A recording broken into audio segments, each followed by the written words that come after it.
Hello guys, welcome back to my new video. So in today's video we are going to talk about one of the most beautiful actress of Bollywood, Madhubala, and her tragic love story. So let's just start this video. Madhubala जी का जन्म प्यार के sign वाले दिन Valentine's day को हुआ था। उन्होंने दूसरों को भरपूर प्यार और अपनापन दिया, लेकिन बदले में उन्हें न प्यार मिला और न ही अपनापन। मधुबाला जी ने कई लोगों से प्यार किया, लेकिन किसी एक से भी उनका रिश्ता मुकम्मल नहीं हुआ। फिर उन्होंने किशोर कुमार जी से शादी कर ली, लेकिन अपनी लाइफ के लास्ट फेज में जब वो बीमार पड़ी तो किशोर कुमार ने भी उनसे मुंह मोड़ लिया।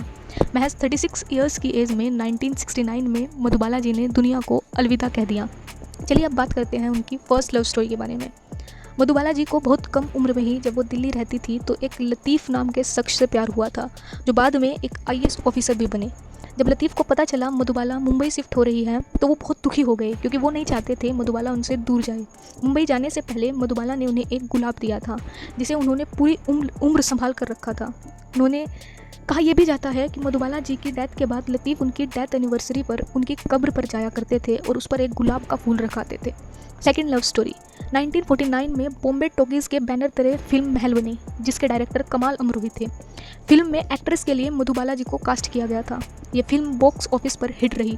इस फिल्म की शूटिंग के दौरान ही मधुबाला एंड कमाल अमरोही एक दूसरे के नज़दीक आ गए, मगर कमाल अमरोही पहले से ही शादीशुदा थे, तो वे अपनी पत्नी को छोड़ना नहीं चाहते थे। वे चाहते थे मधुबाला उनकी दूसरी पत्नी बने, लेकिन मधुबाला को ये शर्त मंजूर नहीं थी। उनका कहना था कि वो अपने पति को किसी और के साथ नहीं बांट सकती। उन्होंने कमाल को फर्स्ट वाइफ से डिवोर्स लेने के लिए कहा, लेकिन उन्होंने मना कर दिया, जिसके चलते दोनों का रिश्ता खत्म हो गया और बाद में कमाल अमरोही जी ने मीना कुमारी से शादी कर ली। Third love story. 1951 में रिलीज़ हुई फिल्म बादल, जिसमें मधुबाला प्रेमनाथ के साथ नजर आई। शूटिंग के दौरान एक दिन मधुबाला प्रेमनाथ के मेकअप रूम में गई और वहाँ उन्हें लव लेटर और गुलाब थमा दिया। तो प्रेमनाथ समझ नहीं पाए कि ये क्या हो रहा है। जब उन्होंने लेटर पढ़ा तो उसमें लिखा था कि अगर तुम मुझसे प्यार करते हो तो ये लेटर और गुलाब रख लो, वरना वापस भिजवा दो। इस लेटर को पढ़कर प्रेमनाथ के होश उड़ गए, क्योंकि दुनिया की सबसे ब्यूटीफुल एक्ट्रेस ने उन्हें प्रपोज किया था। उन्होंने खुशी खुशी प्रपोजल को एक्सेप्ट कर लिया और दोनों में बहुत गहरा प्यार हो गया। यहाँ तक कि प्रेमनाथ अपनी मूवी भी मधुबाला जी से पूछकर साइन किया करते थे। इसीलिए मधुबाला ने प्रेमनाथ को उनका धर्म बदलकर उनसे शादी करने के लिए कहा, लेकिन प्रेमनाथ ने अपना धर्म बदलने से मना कर दिया और उस टाइम की टॉप एक्ट्रेस बीना रॉय से शादी कर ली। इस न्यूज़ से मधुबाला को बहुत गहरा सदमा लगा था और उन्होंने प्रेमनाथ से कहा था कि तुमने मेरा प्यार ठुकराया है और तुम भी प्यार को तरसोगे। और हुआ भी वही। बीना रॉय और प्रेमनाथ की शादीशुदा ज़िंदगी कुछ ठीक नहीं रही और उनका डिवोर्स हो गया, जिसके बाद उन्होंने शराब पीना शुरू कर दिया। बाद में मधुबाला ने उन्हें अपनी कसम दी थी, तो मधुबाला की कसम की वजह से उन्होंने लगभग 14 सालों तक शराब नहीं P. Fourth love story. Dilip Kumar और मधुबाला की मुलाकात फिल्म तराना के सेट पर हुई थी। दोनों पहले दोस्त थे, लेकिन धीरे धीरे मधुबाला उन्हें पसंद करने लगी थी। एक बार मधुबाला ने अपने करीबी मेकअप आर्टिस्ट के जरिए दिलीप कुमार को खत के साथ एक गुलाब भेजा। लेटर में लिखा था कि अगर आप मुझे पसंद करते हो तो ये लेटर कबूल करिएगा, वरना इसे वापस भिजवा दीजिए। दिलीप कुमार ने लेटर कबूल कर लिया और इसके बाद दोनों का प्यार परवान चढ़ने लगा। 1955 में पहली बार इंसानियत के प्रीमियर के दौरान दोनों एक साथ पब्लिक प्लेस पर देखा गया। हालांकि ये लास्ट चांस भी था जब दोनों को पब्लिक प्लेस पर एक साथ देखा गया। उनका रिश्ता 9 साल में ही खत्म हो गया। वजह यह थी कि मधुबाला के फादर चाहते थे दिलीप कुमार मधुबाला के हिसाब से काम करें। इसका जिक्र दिलीप कुमार ने अपनी autobiography Dilip Kumar the substance and the shadow में भी किया है। उन्होंने लिखा था कि जब मेरी मधुबाला के पिता अताउल्लाह खान के बारे में बात हुई तो मैंने उन्हें साफ कर दिया कि काम करने का मेरा अपना तरीका है। मैं अपने हिसाब से प्रोजेक्ट चुनता हूँ और उसमें मेरा अपना प्रोडक्शन भी हुआ, तो मैं कोई डिलाई नहीं कर सकता। दिलीप कुमार की यह बात मधुबाला के फादर को पसंद नहीं आई। उन्हें लगा कि वो बहुत घमंडी और अड़ियल है। इन सब चीज़ों के बाद भी दिलीप कुमार को मधुबाला पर पूरा विश्वास था। दिलीप कुमार ने अपनी बहन के हाथ उनके घर पर शादी का रिश्ता भी भिजवाया था, लेकिन मधुबाला के फादर ने इसे ठुकरा दिया था। इस इनकार के बाद भी उन्हें यकीन था कि मधुबाला उन्हीं की है।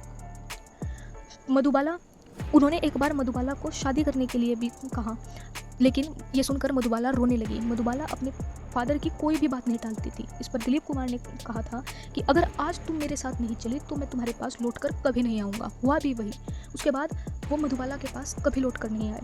फिल्म मुगले आजम में अनारकली और सलीम की जोड़ी में दिलीप कुमार और मधुबाला को बहुत ज़्यादा पसंद किया गया था, मगर ऑफ स्क्रीन दोनों एक दूसरे से बिल्कुल बात नहीं किया करते थे। चीन के प्रधानमंत्री भी मधुबाला के डांस के दीवाने थे। 1960 में रिलीज हुई फिल्म मुगले आजम की शूटिंग के लिए जब शीश महल का सेट बनाया गया था तो कई लोग शूटिंग देखने पहुंचे थे। इसमें चीन के उस टाइम के प्रधानमंत्री चाउ एन लाई भी थे, जो खास तौर पर सिर्फ मधुबाला का डांस देखने के लिए सेट पर पहुंचे थे। पाकिस्तान के former prime minister Zulfikar Ali Bhutto भी मधुबाला से शादी करना चाहते थे। मुंबई के वर्ली सी फेंस में भुट्टो परिवार की कोठी हुआ करती थी। 1954 से 1958 तक पाकिस्तान के पूर्व प्रधानमंत्री जुल्फ़िकार अली भुट्टो यहाँ रहते थे, जबकि उनका पूरा परिवार पाकिस्तान में रहा करता था। नौशाद साहब ने इस बात का जिक्र कई दफ़ा किया है कि गाने मोहे पनघट में नंदलाल की शूटिंग के दौरान जुल्फ़िकार अली भुट्टो अक्सर मौजूद रहते थे। इस दौरान वे मधुबाला के डांस के मुरीद हो गए थे और उन्होंने मधुबाला को शादी के लिए प्रपोज भी किया था, जिस पर मधुबाला ने हंसकर इस चीज़ को टाल दिया था।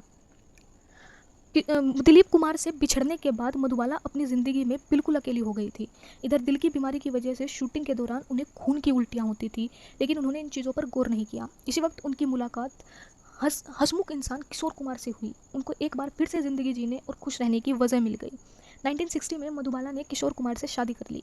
किशोर कुमार को उनकी बीमारी की जानकारी थी, लेकिन उन्होंने इस बात को गंभीरता से नहीं लिया।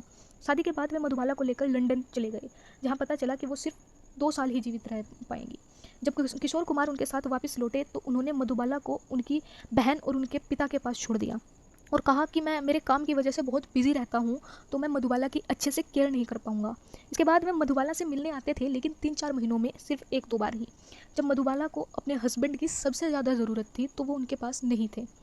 मधुबाला की हालत दिन ब दिन खराब हो रही थी। उनके शरीर में बहुत ज़्यादा खून बनता था, जो नाक और मुंह से बाहर निकलता था। घर पर डॉक्टर शरीर से उनके खून निकालते थे। उन्हें फेफड़ों की बीमारी भी थी, इस वजह से उन्हें 4-5 घंटे में ऑक्सीजन देनी पड़ती थी। मधुबाला लंबे समय तक बिस्तर पर रहती थी। उनके लास्ट टाइम पर उन्होंने अपनी बहन से, अपने फादर से सिर्फ यही कहती थी कि मुझे ज़िंदा रहना है, मरना नहीं है। So guys, that's it for this video.